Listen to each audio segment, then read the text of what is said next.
주의 성령이 내게 임하셨으니. 우리 다 같이 한 목소리로 봉독합니다. 계시록 1장 3절 시작. 이 예언의 말씀을 읽는 자와 듣는 자와 그 가운데 기록한 것을 지키는 자는 복이 있나니 때가 가까움이라. 아멘. 성경은 하나님께서 우리에게 하시는 말씀입니다. 즉 하나님은 성경을 통해 우리에게 말씀하십니다.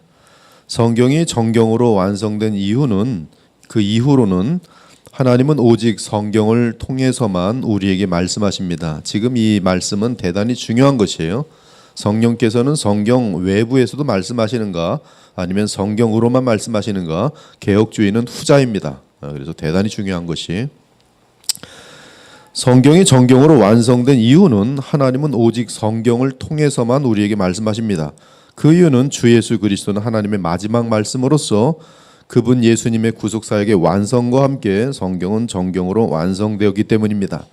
옛적의 선지자들 통하여 여러 부분과 여러 모양으로 우리 조상들에게 말씀하신 하나님이 이 모든 날 마지막에는 아들을 통하여 우리에게 말씀하셨으니, 이 아들을 통해 말씀하신 것은 마지막 말씀이요 더 이상의 계시가 있을 수 없다는 말씀입니다. 그러므로 성령은 아들이 주신 말씀만을 통해서 우리에게 하실 수밖에 없는 것이, 그러므로 정경이 완성된 이후에는 하나님은 성경을 통해 진리를 말씀하시고 또한 그 말씀과 함께 신령한 능력을 공급하십니다. 그러므로 성경은 진리의 말씀이며 하나님의 능력의 말씀입니다.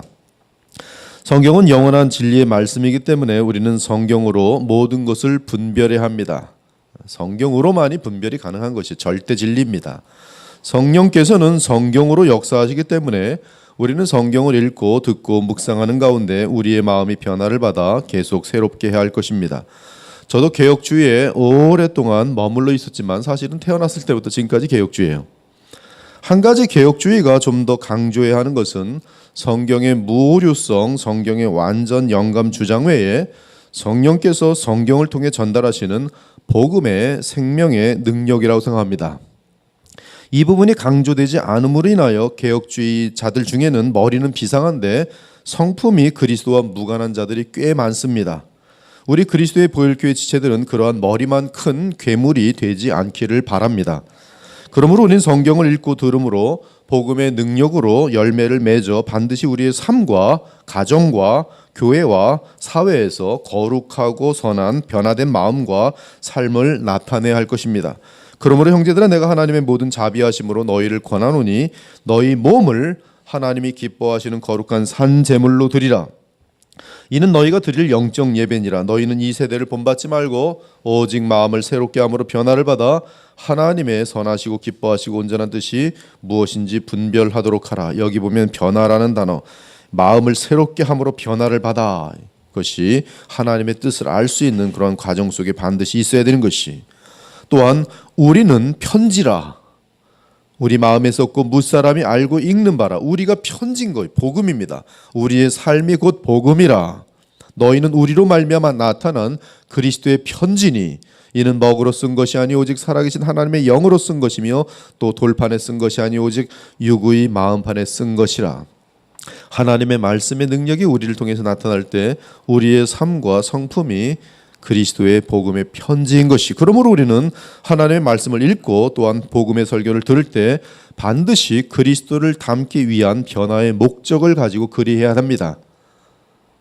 그것이 아니라 내가 너보다 얼마나 똑똑한지 보여주고 말겠어, 내가 이번에 너를 아주 깎아내려서 너를 아주 망신을 주겠어, 이러한 의도를 가지고 성경 보는 사람 되게 많아요. 내가 이번에 100점 배서 너는 90점 맞아놓고 내가 아주 자랑을 하게 됐어. 혹시 지금 성경 공부 지금 그렇게 하고 있는지 모르겠어요. 3월 말에 시험 잘 쳐서 내가 1등이 돼서 여기서 군림하리라 이러고 있는 마음 있으면 그건 아주 교만한 것이.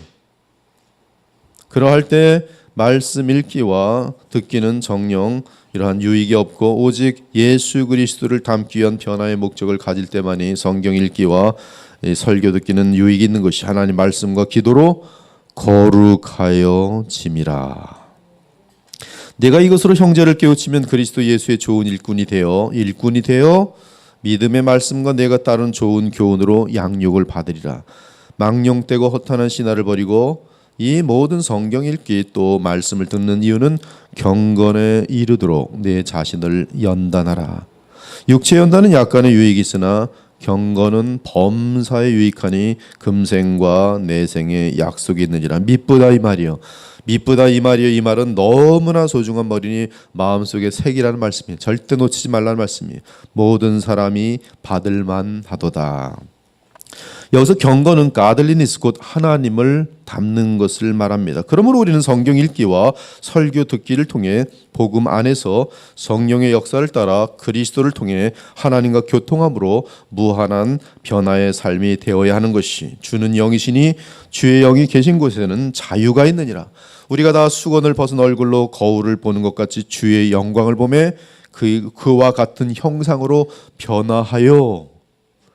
이것이 성경 읽기와 설교를 듣는 목적이 주의 영광을 보는 것, 그리고 주의 영광을 보면 변화되어지는 것. 그래서 우리가 어떻게 변화되어지는가? 예수 그리스도의 형상을 따라 변화되어지는 것. 그것이 영광에서 영광으로 변화하여 곧 주의 영으로 말미암으라. 성령으로 말미암아 우리가 계속적으로 영광에서 영광으로 변화되는 것.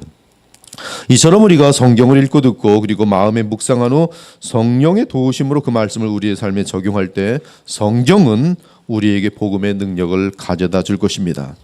오늘 저는 1번, 2번에 걸쳐서 다음 주에 걸쳐서 두 번에 걸쳐서 성경 읽기와 또 설교 듣기에 대한 제목으로 지금 두 번의 말씀을 전할 것인데, 오늘은 어떤 자세로 성경을 읽어야 되는지에 대해서만 간단하게 12가지 내용을 알려드리겠어요. 그래서 여러분들은 12가지 중에 잘 되고 있는 것은 지나가시면 되고, 내게 안 되는 것은 여러분들이 마음속에 새겨서 그것을 실천하셔야 돼요. 첫째, 성경 말씀은 공예배 때에 온 회중이 함께 읽어야 합니다. 우리 교회의 경우는 예배를 시작하면서 제가 성경 반장 정도를 읽습니다. 하지만 시간이 많다면 공예배에서 두세 장씩 읽는 것도 성경 읽기에 대한 바른 자세가 될 것이.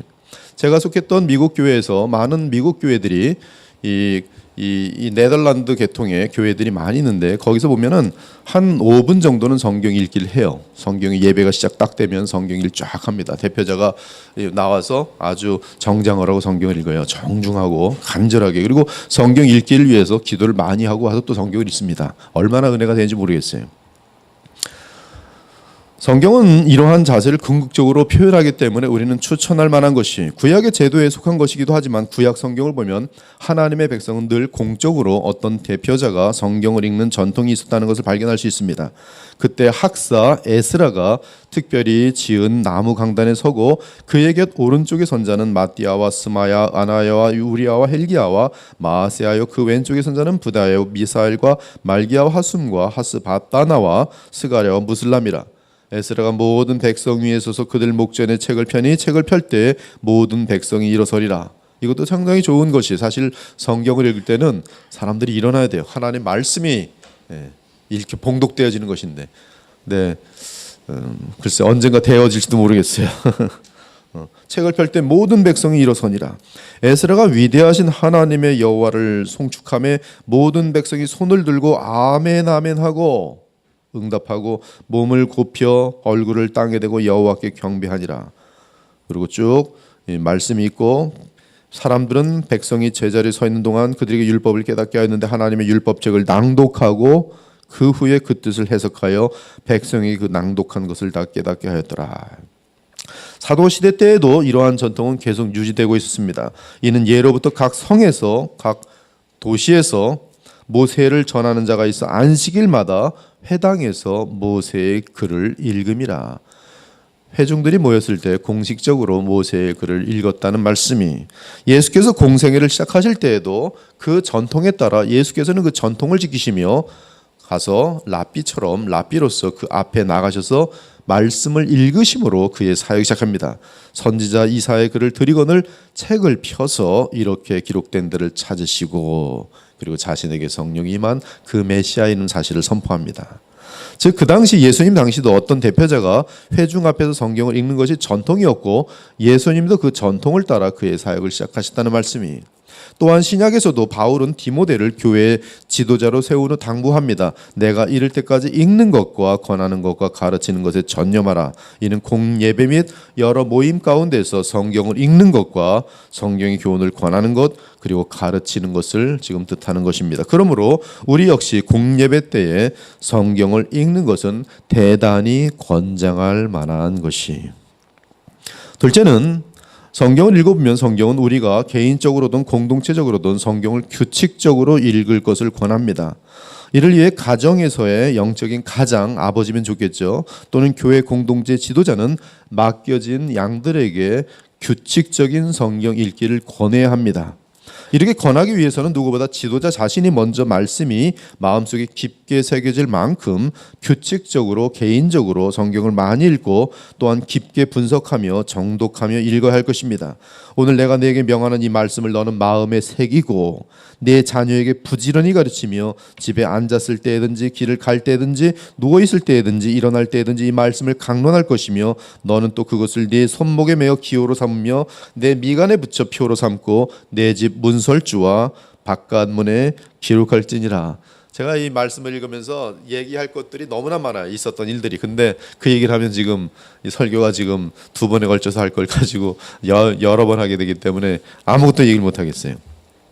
뭐 어떤 제가 아는 어떤 형제분은 뭐 화장실에 진짜 이 말들에서 간 곳마다 성경 구절이 있었어요. 다 붙여놓고 재미난 일들이 많은데 개인적으로든 하여튼 자녀들에게든 지금 성경을 계속 규칙적으로 읽히고 있는 모습이고 성경을 계속 강조하는 모습이에요. 또한 바울은 성경에 기록된 서신을 교회마다 돌아가며 반드시 읽어야 할 것을 말하고 있습니다. 지금으로 말하면 계속 성경을 규칙적으로 읽는 것을 뜻해요.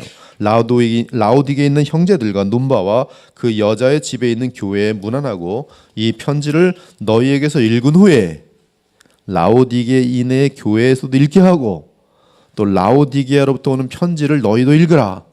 교회들이 지금 교회 이 성경을 계속 이어가면서 성경을 읽고 있는 그림이에요. 첫째는 규칙적으로 읽어야 되고요. 첫째는 이제 공예배에서 읽어야 되고, 둘째는 규칙적으로 개인적으로든 교회든 규칙적으로 성경 읽으셔야 돼요. 셋째는 성실해야 됩니다. 즉 꾸준해야 돼요. 이를 위해서는 성경 읽기의 우선순위가 다른 일에 밀리면 안 됩니다. 그 이유는 다른 것에 밀리면 우리는 어느새 성경을 손에서 놓기 때문에 그래요.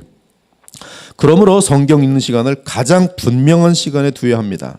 제 경우는 아침 기도 시간을 마치고 1시간 정도 성경 읽기를 하고 있어요. 그 이유는 그때 아무도 간섭하지 않습니다. 전화도 오지 않아요. 한편 성경 읽기는 음식을 먹는 것과 비교될 수 있습니다. 즉 성경을 읽지 않으면 영적인 양식과 음료를 공급받지 못하는 것과 같습니다. 따라서 우리의 속사람이 힘을 잃을 것이, 그렇다면 곧바로 우리의 옛사람이 우리를 장악할 것입니다. 이는 우리가 성경 읽지 않으면 육신에 속한 삶을 살 수밖에 없다는 듯이. 한 가지 재미난 것은 성경 읽기와 음식 먹기는 반대 현상을 나타낸다는 점입니다. 반대 현상을 나타내요.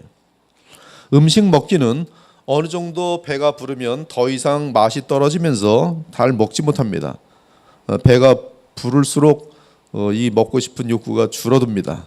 우리 동준 형제가 개성만두집에서 12개까지 먹었어요. 근데 나중에 보니까 더 먹어도 안 먹는데 그까지. 즉 먹을 수가 없는 것이에요. 불러서도 먹을 수도 없고 이제 맛이 떨어지는 거예요. 그러나 성경 읽기는 그 안에서 영적인 양식을 공급받으면 받을수록 오히려 더 많이 먹고 싶어하고 영혼의 만족이 깊어질수록 더욱 주를 향한 갈급함이 깊어집니다.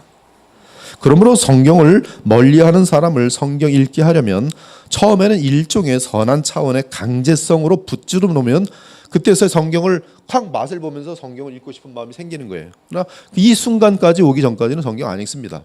나는 언젠가 읽을 거야 그러고 계속 안 읽어요. 그러나 강제적으로도 맛을 들여놓으면 맛있네 그러고 이제 성경을 보는데 빠져 들어간다 이것이죠. 그래서 여러분들이 자신을 복종시켜서 성경을 읽기 시작하면 처음에는 되게 따분한데 읽고 맛있네 재밌네 그리고 설명을 들으면 성경이 가장 이상이 재밌는 것이, 제가 어저께 페북에 썼어요. 성경을 읽지 않고 성경을 모르는 사람은 무슨 맛으로 세상을 살아가나, 무슨 맛으로 사는지 모르겠어요. 무슨 맛으로 살까, 무슨 의미가 있을까. 죄 짓는 맛뿐이 없는 거예요. 그건 고통밖에 없거든요. 넷째는 성경은 자기 수준에 맞게 읽어야 합니다. 즉 성경에는 무한한 깊이가 있기 때문에 자기 수준에 맞게 읽어야 합니다. 만일 초신자가 무한하게 깊은 내용을 너무 오래 대한다면 이는 3살짜리가 박사 논문을 읽는 것 같아서 성경을 놓게 될 것입니다. 성경은 영적으로 어린아이로부터 영적으로 깊은 사람들까지 양식을 먹을 수 있도록 모든 영적 수준의 양식이 담겨 있기 때문에 자기 수준에 맞게 읽으며 영적인 양식을 얻어야 합니다. 그러므로 처음에는 성경 기초 내용을 습득하고 그 다음에는 그 기초 위에 살을 더하는 식으로 성경 읽기를 해야 합니다. 10독, 20독 계속 그리스도의 복음을 찾아 내 삶의 변화를 추구하면서 읽는다면 어느새 성경의 깊은 내용까지 이해하게 될 것입니다. 그러므로 성경을 수차례 읽어보지 못한 분은 성경에서 이해되지 않는 부분이나 너무 반복되는 내용을 만나게 될 때 이해하려고 하지 말고 소리내서 읽는 것으로 만족하면서 계속 전진해 나가는 것이 지혜예요. 그러면 때가 되면 그냥 읽으면서 소리만 내서 읽었던 지난 부분들이 먼 훗날 자세하게 이해될 날이 올 것입니다. 다섯째는 성경 읽는 시간은 정해진 시간을 읽는 것을 배제해서는 안 되지만 수시로 성경을 읽는 습관을 가질 경우 대단히 많은 영적인 공급을 얻게 될 것입니다. 전철 탈 때 성경 들고 타세요. 지금은 다 스마트폰이 있으니까 성경 타면 그냥 항상 성경을 켜서 읽으십시오. 매우 중요한 점은 하루라도 성경 읽기를 빼먹는 일이 없어야 합니다. 만일 육체를 위해 하루라도 식사를 건너뛰지 않는다면 육체보다 한없이 귀한 우리의 영혼을 위해서는 절대로 하루라도 성경 읽기를 빼먹어서는 안 되는 것이, 복 있는 사람은 악인들의 꾀를 따르지 아니하며 죄인들의 길에 서지 아니하며 오만한 자들의 자리에 앉지 아니하고 오직 여호와의 율법을 즐거워하여 그의 율법을 주야로 묵상하는도다. 낮이든 밤이든 기회가 나면 묵상하는 다윗을 볼 수가 있는 것이. 여섯째는 성경을 읽기 전과 읽은 후에 우리는 하나님을 경외하는 마음을 가져야 합니다. 성경 읽기 전에 반드시 하나님을 의식하며 기도하고 읽어야 할 것이며 만화책 보듯이 보지 마십시오. 드라마 보듯이 보지 마십시오. 아무런 하품하면서 그냥 아무렇게나 읽지 말라는 거예요. 마음을 모으는 거하고 게으른 마음으로 보는 거하고는 벌써 하나님 말씀을 대하는 차세에서 시작부터가 다르기 때문에 후자는 곧바로 잠자기 위한 수면제가 될 뿐이지 아무것도 안 되는 것이. 그러므로 성경 읽기 전에 반드시 기도하고 읽어야 할 것이며 성경을 덮을 때는 감사의 기도로 마치며 성경에서 얻은 교훈을 마음에 새기며 기도해야 할 것이. 일곱 번째는 성경을 읽을 때 그리스도를 중심으로 읽을 수 있어야 합니다. 이를 위해서는 복음적인 목회자의 도움을 받아 성경 해석 훈련을 해야 합니다. 이를 알지 못할 때는 성경을 도덕적으로 읽기 쉽고 내 멋대로 자의적인 해석을 할 가능성이 많습니다. 이에 우리는 교회의 정통에 따라 남겨진 신앙 고백이 성경을 어떻게 해석하도록 가르치는지를 배워야 합니다. 이에 바울이 말합니다. 교회 지체들이 늘 성경을 읽는 것을 전제로 말을 하는데 특히 그리스도로 성경을 해석할 것을 알려줍니다. 그러나 그들의 마음이 완고하여 오늘까지도 구약을 읽을 때에 그 수건이 벗겨지지 아니하고 있으니 그 수건은 그리스도 안에서 없어질 것이라. 아무리 성경을 읽어도 그리스도 안에서 읽지 않으면 헛것이라는 것이 장립이란 뜻이. 오늘까지 모세의 글을 읽을 때 수건이 그 마음을 덮어도다. 그러나 언제든지 주께로 돌아가면 그 수건이 벗겨지리라. 성령께서는 성경의 저자이시기에 성령의 충만을 구하며 성경을 읽는다면 성경에서 그리스도를 풍성하게 발견하도록 도와주실 것입니다. 여덟 번째는 성경을 읽을 때 주신 말씀대로 믿고 순종하겠다는 겸손한 자세를 가져야 합니다. 자, 다시 말씀드립니다. 성경을 읽을 때 내가 여기서 많은 지식을 얻어서 다른 사람들을 이겨야지, 내가 아주 훌륭한 사람으로 인식을 받아야지, 이러한 것은 교만을 함으로 나가고 그러한 사람들은 세상 사람들이 알아줄지 모르겠지만 하나님 나라에서 쓰임받지 못해요. 성경을 읽을 때는 주신 말씀대로 순종하겠다는 겸손한 자세로 읽으셔야 돼요. 저는 이해가 저 자신도 그런 모순들이 많겠지만 저렇게 많이 하는데 성품은 반대예요. 반대. 뭐 많이 하는데 성품은 반대예요. 이건 그 사람은 그동안 왜 성경을 읽었을까? 순종하기 위해서 읽은 게 아니란 말씀이. 그러나 이 순종하겠다는 마음 자세로, 그래서 말씀하시면 어떻게 성경을 그렇게 많이 읽는데 헌금 같은 생활이 엉망일 수 있고 예배 생활이 엉망일 수 있어요. 그럼 뭐 지식은 많이 갖고 있다 그래요. 다 위선입니다. 위선. 성경을 읽을 때는 순종하려는 자세를 읽으셔야 돼요. 순종. 이런 자세를 가진 사람에게는 말씀의 씨앗이 좋은 땅에 떨어져 100배, 60배, 30배의 결실을 맺게 될 것이. 그러나 순종으로 이어지지 않는 성경 읽기는 결국 지적 유익일 뿐이지 삶과 성품에 아무런 유익이 되지 못합니다. 지 머리에 지적인 재미를 누리고 있을 뿐이에요. 그들과 같이 우리도 복음 전함을 받은 자이나 들은 바와 그 말씀이 우리에게 유익하지 못한 것은 듣는 자가 믿음과 결부시키지 아니함이라. 9번째는 성경을 읽는 중에 마음에 크게 와닿는 구절이 있으면 그 구절을 메모지나 노트에 적은 후에 며칠 동안 또는 먼 훗날이라도 묵상하면 엄청난 유익을 줍니다. 물론 마음에 크게 와닿은 구절을 그 자리에서 묵상하며 기도해야 합니다. 이때 잠시 성경을 읽는 것을 멈추게 되지만 묵상은 1, 2분 정도면 충분하게 다시 성경 읽는 것이 이어질 수 있어요. 그리고 다음에 성경을 읽을 때는 노트에 적힌 구절을 다시 한번 쭉 전부 훑어보면 자신의 삶과 지식에 큰 도움이 됩니다. 특히 성경을 읽을 때 마음을 찌르거나 양심을 아프게 하는 그런 본문을 읽게 될 때는 간절한 마음으로 당장 회개하는 것이, 그리고 회개한 후에 주님과의 교통을 다시 찾는 것이 큰 도움이 돼요. 하나님의 말씀은 살아있고 활력이 있어 좌우의 날선 어떤 검보다도 예리하여 혼과 영감이 관절과 골수를 찔러 쪼기까지 하며 또 마음의 생각과 뜻을 판단하나니 지으신 것이 하나도 그 앞에 나타나지 않음이 없고 우리의 결산을 받으실 이의 눈앞에 만물이 벌거벗은 것 같이 드러나느니라.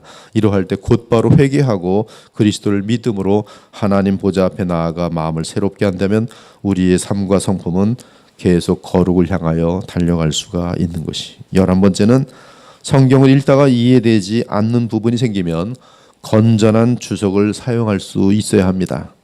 건전한 성경 주석은 제네바 바이블 스타디 등 개혁주의권 내에서 쉽게 구할 수가 있어요. 나는 성령의 인도하심으로 성경을 깨달을 거야. 그리고 주석을 안 보는 사람들은 영지주의예요. 11번째는 어려운 일이 생기면 마음이 힘들어서 성경 읽기를 멈추는 경우가 가장 많은데 왜 성경 안 읽어? 오늘 너무 괴로운 일이 있어. 안 읽어요. 그건 바보예요. 거꾸로 하는 거예요. 오히려 그러할 때 성경을 읽으며 주 하나님을 만나기 바랍니다. 이는 고난을 성경 말씀에 따라 대처할 때 그 고난은 가장 큰 영적 유익을 줄 수 있기 때문에 그래요. 사실 성경의 영적 지식은 경험적, 인격적 지식이기 때문에 그러한 지식은 오직 어떤 상황에서 특히 고난이라는 그러한 상황에서 믿음과 순종을 통해서 얻도록 돼 있어요. 그래서 어려움이 왔을 때, 내 뜻과 일치되지 않는 일들이 발생될 때, 기분 나쁜 사람을 만났을 때, 오늘 내가 마음이 상해서 성경 읽기 싫어.